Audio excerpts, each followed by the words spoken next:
Doctor Babasaheb आंबेडकरांना देशात म्हणावा तितका मान दिला जात नाही अशी खंत राष्ट्रवादी काँग्रेसचे नेते आमदार डॉक्टर जितेंद्र आव्हाड यांनी व्यक्त केली आहे। राष्ट्रवादी काँग्रेस शरदचंद्र पवार पक्षातर्फे टाउन हॉलमध्ये डॉक्टर बाबासाहेब आंबेडकर यांच्या दुर्मिळ छायाचित्रांचं प्रदर्शन भरवण्यात आलं असून त्याचं उद्घाटन ठाणे वेबचे संपादक मिलिंद बल्लाळ यांच्या हस्ते करण्यात आलं। मिलिंद बल्लाळ यांनी बाबासाहेबांच्या विचारांचे अनुकरण झाले तरच घटनेचे रक्षण आणि अपेक्षितांचा विकास होईल असं सांगितलं। भारतीय समाजात समावेशता असणं गरजेचं आहे, परंतु प्रचलित राजकारण त्यास बगल देत आहे असं निरीक्षण श्री बल्लाळ यांनी नोंदवलं। समाज आत्मविश्वास गमावून बसल्याचं अनेकदा जाणवते, कारण तो बाबासाहेबांच्या शिका संघटित व्हा, संघर्ष करा या मंत्रापासून भरकटला आहे असंही बल्लाळ यांनी स्पष्ट केलंय। आव्हाड यांनी या घटनेवरती होत असलेल्या आघातांबद्दल चिंता व्यक्त केली आणि हे प्रयत्न थांबले नाहीत तर देशाचे तुकडे होतील अशी भीती देखील त्यांनी व्यक्त केली आहे। महिलांना मतदानाचा हक्क घटनेने दिला असला तरी मतं विकू नका असं सांगणाऱ्या बाबासाहेबांच्या मात्र लाडक्या बहिणींनी ते ऐकलं नाही असंही ते म्हणाले। भारताने इराणच्या पाठीशी उभं राहायला पाहिजे होतं असंही त्यांनी यावेळी म्हटलंय। सरकारच्या विविध संस्थांच्या माध्यमातून मूलभूत हक्कांची पायमल्ली करत असून त्याविरुद्ध आवाज उठवणाऱ्यांविरुद्ध कारवाईचा बडगा उगारला जातो अशी टीका आमदार आव्हाड यांनी केली आहे। राष्ट्रवादी काँग्रेस शरदचंद्र पवार पक्षाचे ठाणे शहर जिल्हा अध्यक्ष मनोज प्रधान यांनी पाहुण्यांचं स्वागत केलं आहे। महाराष्ट्राचे आराध्य दैवत राजा शिवछत्रपती यांना पुष्पहार अर्पण करावा। त्यानंतर महात्मा ज्योतिबा फुले, राजर्षी शाहू महाराज आणि तुम्हा सर्वांचे लाडके डॉक्टर बाबासाहेब आंबेडकर यांच्या प्रतिमेला पुष्पहार अर्पण करावा।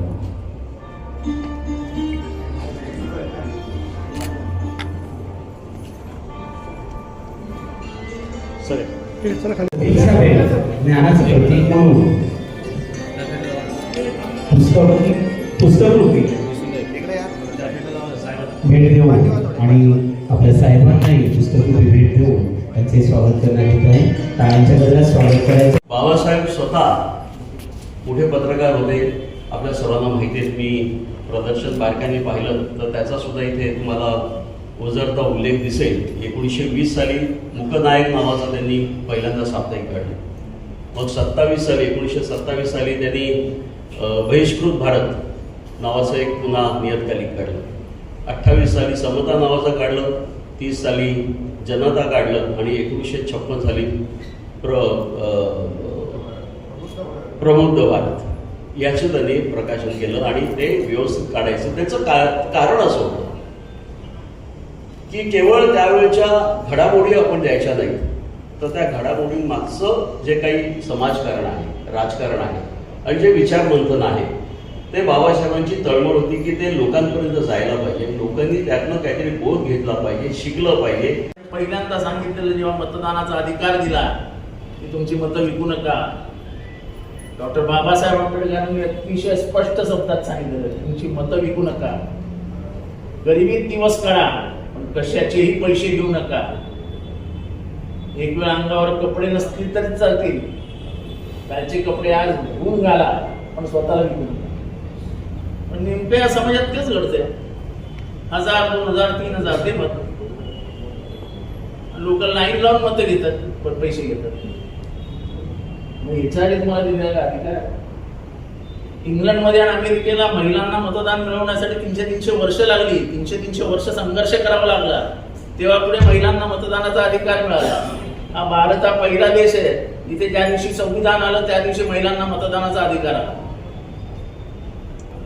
आणि आमच्या महिला 1,500 रुपये लाडकी बहीण मिळाली की त्याचं माझं नेहमीच असतं की हे संविधान नाही, हा भारताचा आत्मा आहे। ज्या दिवशी तुम्ही या संविधानाला हात घालाल तुम्ही या भारताचे तुकडे तुकडे केलेले असतात। कारण का भारत हा एका रंगाने नटलेला नाही आहे, हा भारत हा विविधरंगी आहे।